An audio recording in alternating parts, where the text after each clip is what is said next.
নিচে যে নামলাম, নেমে দেখে দুইজন বসে বসে রাত 2টা বাজে চা খাচ্ছে।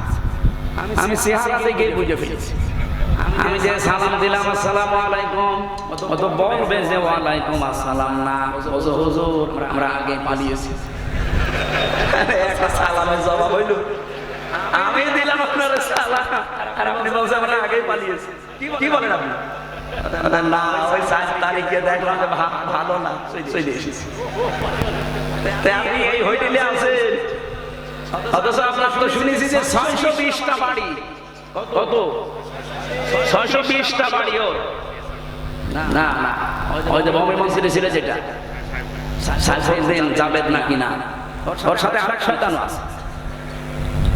বলজর আমার সাহেব পাড়া আছে মালয়েশিয়ায়, আমার কানাডাতে বাড়ি আছে বেগমপাড়া, লন্ডনে আছে, এই যে এখানেও আছে পাশের রাষ্ট্র সিঙ্গাপুরে।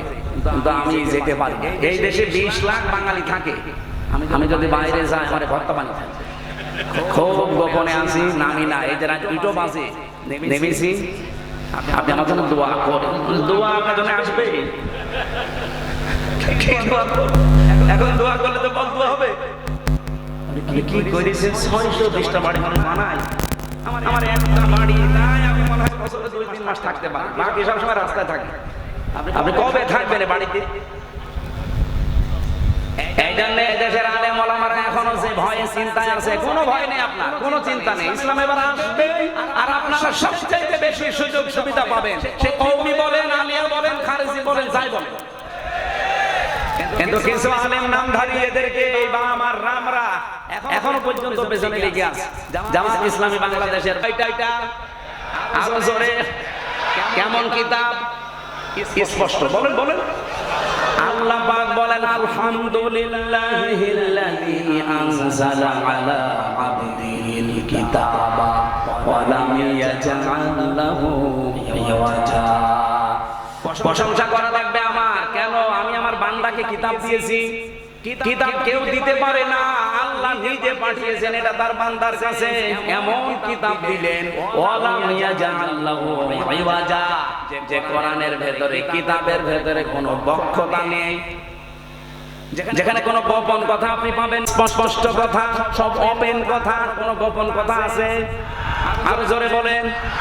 এজন্য কোরআনের নিয়ম এইটা, এর কাছে যদি কেউ বুঝে শুনে আসে, সে আর জীবনেও গোপন থাকে না, সে ওপেন হতে চায়।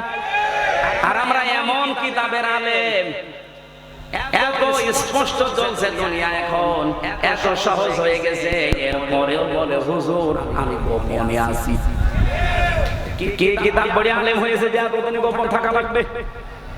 হযরত ওমর যেদিন শুধু কোরআন পড়েছিলেন সূরা তাহা, সঙ্গে সঙ্গে তিনি ওপেন হয়ে গেছেন।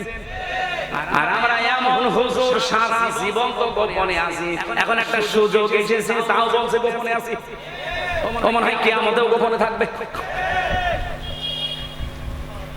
আরে ভাই, আপনার কাছে কি মনে হয় এই যে সুযোগটা আল্লাহ তৈরি করে দিয়েছে, দলে দলে মানুষ পালে পালে? আমি তো সারা বাংলাদেশে 630টা থানা ঘুরছি, সারা দেশ আমার এই হাতের ভেতরে। আমি তো দেখতে পাচ্ছি অবস্থা কি। জোয়ার যা উঠেছে, আমার বিশ্বাস ইসলাম এবার সংসদে যাবে। আপনি যতই ষড়যন্ত্র করেন জীবনে ঠেকাতে পারবেন না। বিভিন্ন ষড়যন্ত্রের কথা আসবে, কিন্তু এগুলো মোকাবেলা করার জন্য আমরা দায়িত্ব দিয়েছি একজনকে। কে? আল্লাহুম্মা ইন্না নাজআলুকা ফি নুহুরিহিম ওয়া নাউযু বিকা মিন শুরুরিহিম। আমার জেলখানায় 3 বছরের তাহাজ্জুদের নামাজের দোয়া ছিল এটা। আল্লাহ, ইসলামের বিরুদ্ধে, আমার বিরুদ্ধে এই দেশে যারা ষড়যন্ত্রে মেতে আছে, আমি তো পারলাম না, তোমাকে দায়িত্ব দিলাম এদের ষড়যন্ত্রের বিরুদ্ধে, তুমি যথেষ্ট। আল্লাহ পারবে না ইনশাআল্লাহ?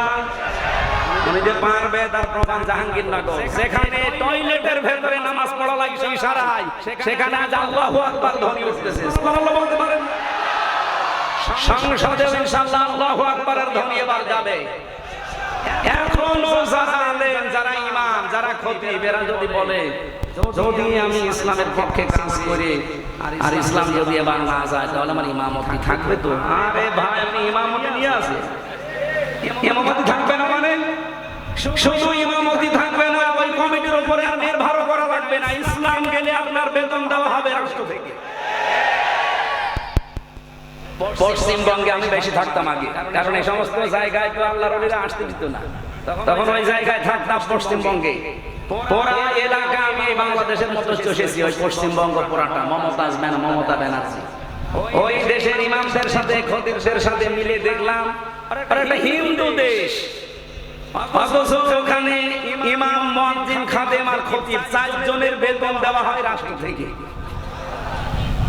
মমতা ব্যানার্জি একটা হিন্দু মহিলা, সে যদি বেতন দিতে পারে ইমামদের, খতিবদের, মুয়াজ্জিনদের, আর আমরা ইসলাম নিয়ে গেলে ইমাম, মুয়াজ্জিন, খাদেম, মাদ্রাসা, মসজিদ, আলেম ওলামার বেতন রাষ্ট্র থেকে দিতে পারবো না। শুধু যে টাকা পাচার হয়েছে ওইটা নিয়ে আসতে পারলে তো কিয়ামত পর্যন্ত বেতন দেওয়া যাবে। আপনি জানেন কত টাকা পাচার হয়েছে? এক দরবেশ 36,000 কোটি টাকা পাচার হয়েছে। 36,000 কোটি। আমার মনে হয় আমার মতো হামজারে কিয়ামত পর্যন্ত গুনতে দিলাম এখানে শেষ করতে পারবে না। একজন দরবেশই যদি এই করে, তাহলে যারা দরবেশ ওরা যে কি করেছে। সেদিন আমি সিঙ্গাপুরে ছিলাম, যে হোটেলে উঠেছিলাম না মালয়েশিয়া, 118 তলা হোটেল। আমি আর হোটেলে আমি বললাম এত জায়গা এত দূরে আমার এখানে আমার কাছে, ওই হোটেলটা 75 তলা। 75 তলার উপরে উঠে আমি জানালা খুলে দিয়েছি, আমার মনে হয় যে একটা জান্নাতের মতো বাতাস আসতেছে। ওখান থেকে বললাম একটু নিচে